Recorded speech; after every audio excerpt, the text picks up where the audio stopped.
早速作っていきましょう。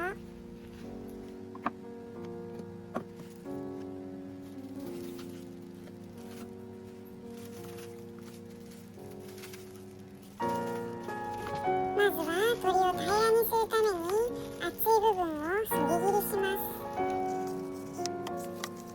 皮に穴を開けないように気をつけてくださいね。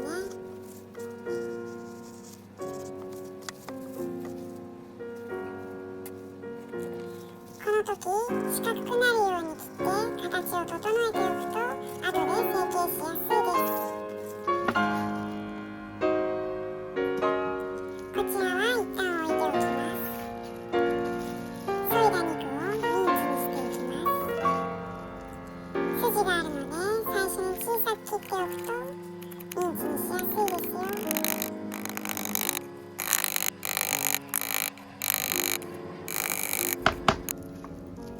ミンチになりましたらボウルに移しておきます。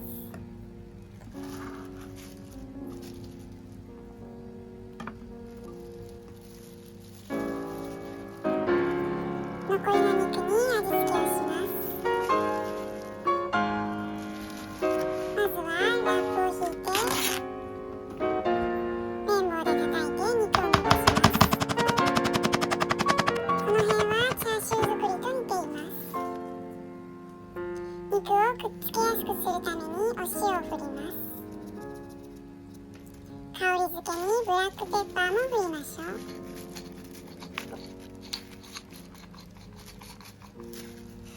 味がなじむように叩きます。ラップをかけ直して10から20分置きます。その間にミンチに味付けをします。お塩 1g、ブラックペッパー少々、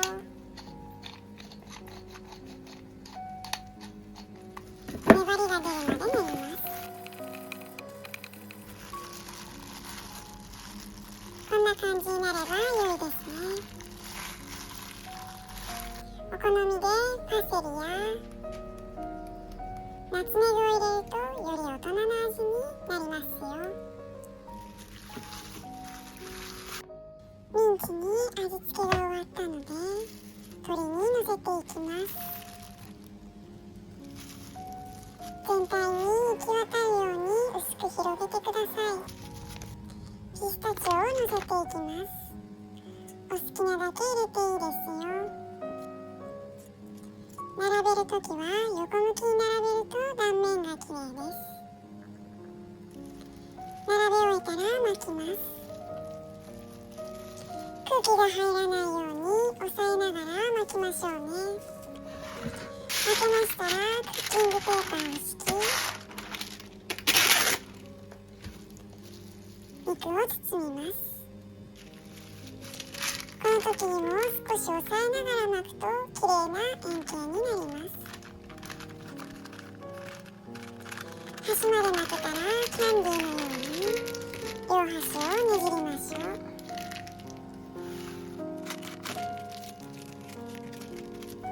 こんな見た目になります。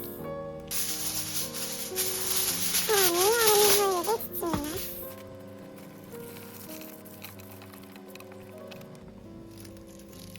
こんな感じです。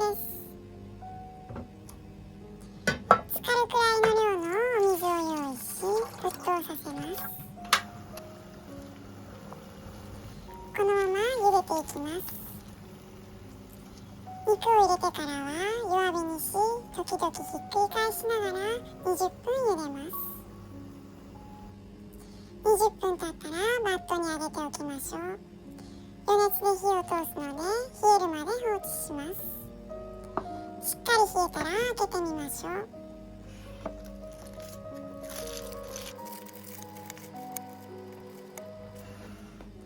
切ってみましょう。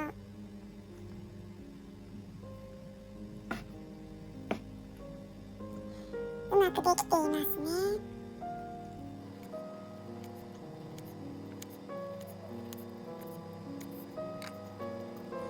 ピスタチオの色がアクセントとなって美しい断面に仕上がりました。ミオグロビンのピンクもうまく残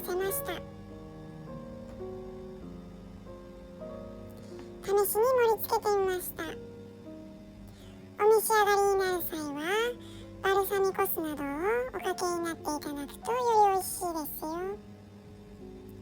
冷凍する場合はクッキングシートを敷いたバットに並べてから固め、バラバラで冷凍してからちょうどいいタッパーに入れて保存すると使いやすいですよ。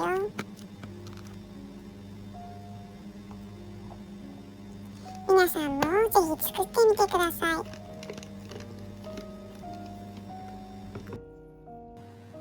ご視聴ありがとうございました。